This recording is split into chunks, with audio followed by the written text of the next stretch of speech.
If you cannot get rid of the family skeleton, you may as well make it dance.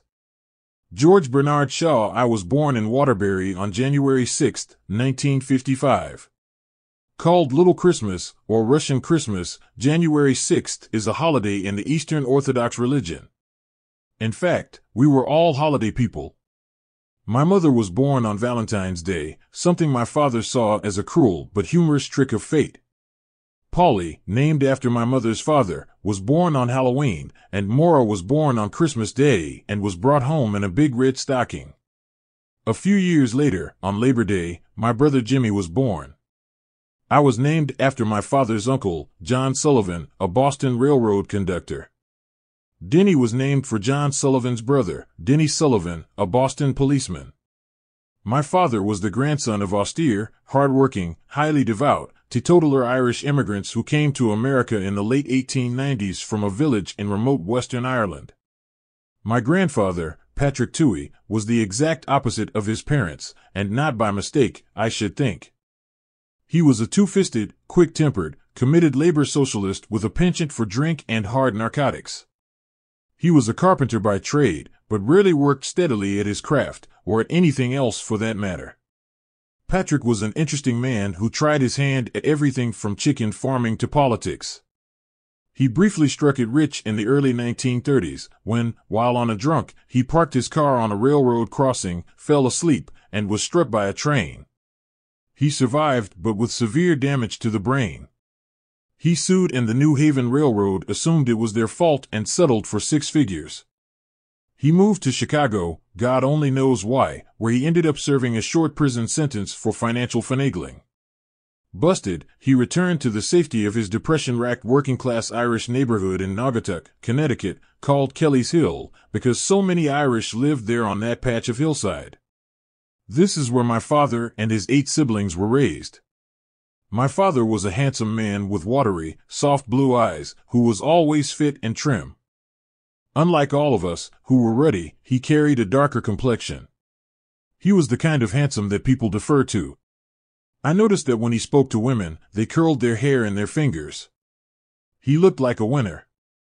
Men held doors for him and cops let him out of speeding tickets because he had that rare ability to be almost instantly liked. People wanted to take care of him. It was fascinating to watch. People who barely knew him would smile at him and pat him on the back. I saw it, but I never understood it, because, if the truth be told, he was not a particularly nice person. In fact, he barely tolerated most people, but that didn't seem to matter when his magic kicked in. My father, who was also named John, was a 7th grade dropout who served in the Army in World War II as part of the Connecticut Yankee Division. He detested his father, something he told me many times over the years. He recalled him as a belligerent bully. He was a no-good son of a bitch, he'd say as we drove along in his paint truck. Just a no-good son of a bitch. I never asked why he was a no-good son of a bitch, because as soon as the words left my father's mouth, he would look into some mist of yesterday that only he could see, and disappeared into it for a few minutes. However, my father adored his mother, Helen Sullivan of Boston, whom he always described as nothing short of angelic. When she died in 1943, my father was stationed with the military police on Fisher's Island just off the Connecticut coast. My aunts told me that at his mother's burial, my father had a complete emotional breakdown. He tried to leap right into the grave ditch with her. Johnny, my Aunt Maggie, his older sister, told me. It took all of us to hold him back, and then he just sat down and cried and cried. I am sure it is true, but I cannot, for the life of me, see my father becoming even slightly emotional over anything, least of all the way they described him. He was not a man of great emotion or depth, at least not that I ever saw.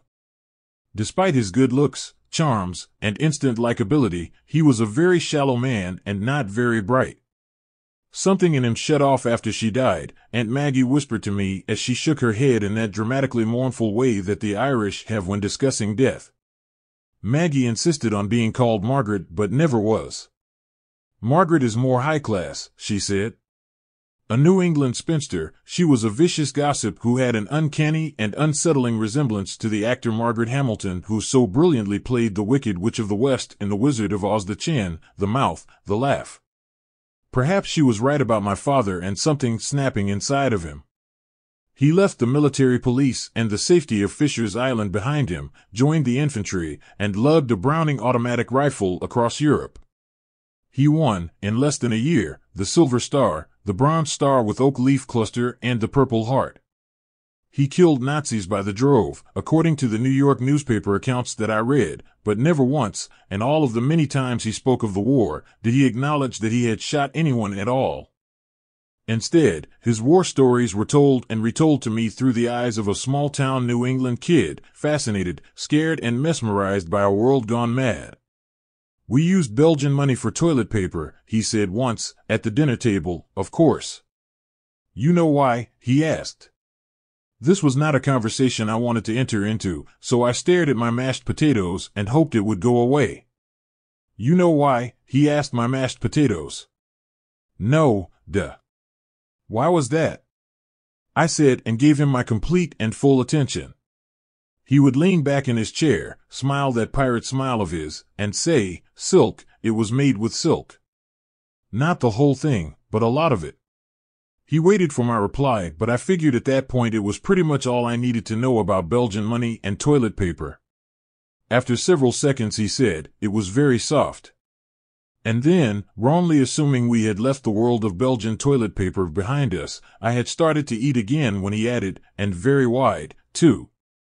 At the war's end he returned to Waterbury and worked as a union house painter, the only job he ever knew outside his brief stint as a soldier.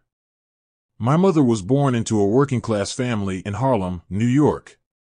Her mother, Nellie Connolly, was a hard-drinking, rebellious girl who left her native Northern Ireland in the late 1920s to work for an aunt as a chambermaid in a midtown Manhattan boarding house.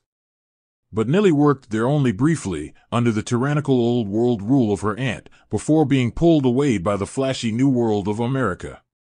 Within a year, she was living in Brooklyn earning her way as a housemaid. My mother's father's family were Prussian Jews, the Zellners, who arrived in upstate New York in 1832.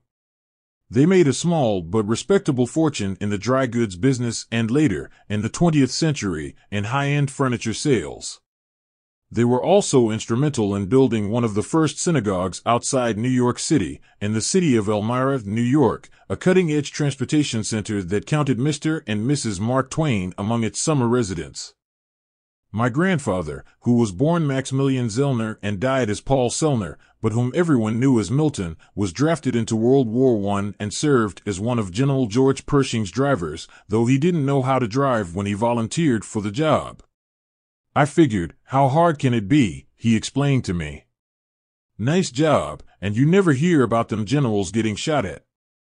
After the armistice, he elected to stay in Manhattan instead of returning upstate, and landed a job selling men's suits at Gimbel's, once the largest department store chain in the country. He'd been interviewed and hired for the position by Mr. Gimbel, the son of the Bavarian immigrant who founded the chain. Milton, a short, stocky, swarthy man, met my grandmother, a tall, sallow redhead, at a political luncheon for young adults sponsored by Al Smith. A few weeks later he asked her to marry him, but she refused until he agreed to become a Roman Catholic. He had never practiced Judaism, so he converted without any hesitation. He was baptized at Saints Peter and Paul Church in Brooklyn and given the Christian name Paul, after St. Paul, Saul of Tarsus, the Jewish persecutor of Christian Jews, a bit heavy-handed in the symbolism, I think. They had 8 children, 7 girls and 1 boy, most of whom lived brief, tragic and violent lives in the slums of Brooklyn. Several drank themselves to death at an early age, as my grandmother did, only 10 years after she was married. Eddie, the only son, was murdered in a fight with his daughter's boyfriend. He was stabbed more than 50 times. When my mother was in her early teens, my grandfather forced her to leave school and raise her brother and sisters.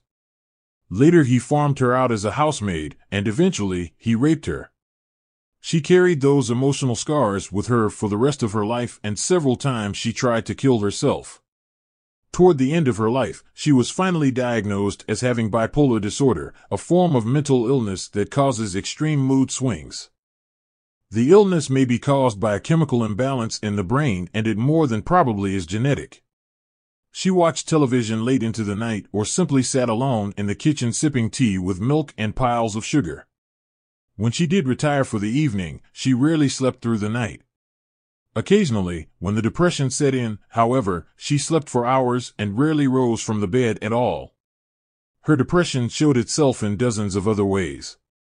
She always had trouble concentrating, recalling things, and making even simple decisions, hence her urge to seek out the opinions of those truly frightening, howl-at-the-moon crazy, god-awful creatures who surrounded us on Pond Street. She complained endlessly of headaches, backaches, and digestive problems, and her appetite could and often did range between binge eating and self-imposed starvation, all of which caused her weight to swing drastically. She never held a job. Although this was not unusual for many women of her generation, throughout her life she lived on welfare. She entered the hospital for virtually everything and anything, with the state paying the tab, and more than one unscrupulous doctor scheduled her for surgeries and operations she didn't need. Eventually, and true to form for people with bipolar disorder, she developed migraines, thyroid illness, obesity, type 2 diabetes, and cardiovascular disease. Throughout her life, my mother's fits of mania were breathtaking. At one moment she could be upbeat, positive, happy, and full of life and energy, talking so rapidly about moving out of the slums into a house in the country that it was nearly impossible to follow her thoughts. Then, suddenly and without warning, she flipped to the dark side and slid into a deep and frightening depression that left her overwhelmed with hopelessness. Although she often felt sad to the point of numbness, I don't recall ever, not once, seeing my mother cry, even during her dark moments of depression. However, there were, apparently, constant thoughts of suicide. She made several attempts as a girl and later as a young mother. Talk of death, her own death, was a constant theme with her, no matter what the mood. The comments on death weren't always negative, especially during her normal intervals. Rather, they were simple, offhanded comments woven into the fabric of everyday conversation. The depression didn't last as long as her uncontrollable fits of temper did. Unlike the upbeat moods or the depressions, we could see the dark moods coming. She became snide and very irritable, and then the violence started. There was another side to her, of course, as there is another side to all of us. Although almost completely uneducated, she was extremely intelligent, unlike my father. While my father's humor was plentiful but pedestrian, and his political outlook simplistic and jingoistic, her humor was surprisingly complex, as were her political philosophies. By the time I was born, the grinding poverty of her life, the after-effects of her father's rape which plagued her for many years, and the daily tensions of mothering 7 children had overwhelmed her, and she cracked. She suffered some sort of mental collapse and never fully recovered from it. In the early 1950s, my mother's younger sister, Maureen, met my Uncle Bobby when he was passing through New York on leave from the Army. They married a year later, and Bobby, a native of Waterbury, moved his bride to Connecticut. A few years later my mother followed. By then, she already had 2 children, my eldest sister, Bridget, a redhead like my mother, whose father was a punchy Long Island boxer turned bartender named Irish Eddie Boyle, and my tow-headed brother Paul, who was born from a short-lived affair between my mother and a Brooklyn musician named Jimmy Welch, also an Irishman. My father met my mother in a downtown tavern in the early 1950s, and they moved in together in 1954. They never married. They were solidly lower-class working people, poorly educated and not terribly cognizant of anything outside their world, but decent people. They were both movie star handsome, and they had many fine attributes when they were not drunk or crazy, but otherwise my parents were very different. All these years later, I do not know for the life of me what brought them together. My mother was a vivacious, outgoing, beautiful redhead with a thick Brooklyn accent. She was an outspoken, opinionated woman who would be heard and would not be pushed or buffaloed. My father was her exact opposite. He was happy to fit comfortably into the background. His temperament was grounded, much more so than my mother's was, and he went out of his way to avoid confrontation. While my mother had a thirst for learning, respected the educated and held education in high regard, my father was not particularly inquisitive about anything. Nor was he particularly bright, something he recognized and accepted about himself. Like my mother, he was also nearly illiterate, and also like her, he enjoyed a good time far more than he should have and shared her genuine fondness for people. In their own way, they were both instantly likable, amiable people, happy to accept the simple things in life and with no desire to rise above their modest places in the world. I don't believe they were together because they loved one another, but rather because they hoped for what could be, and because they probably understood that oftentimes even the tiniest bit of hope can create the birth of love.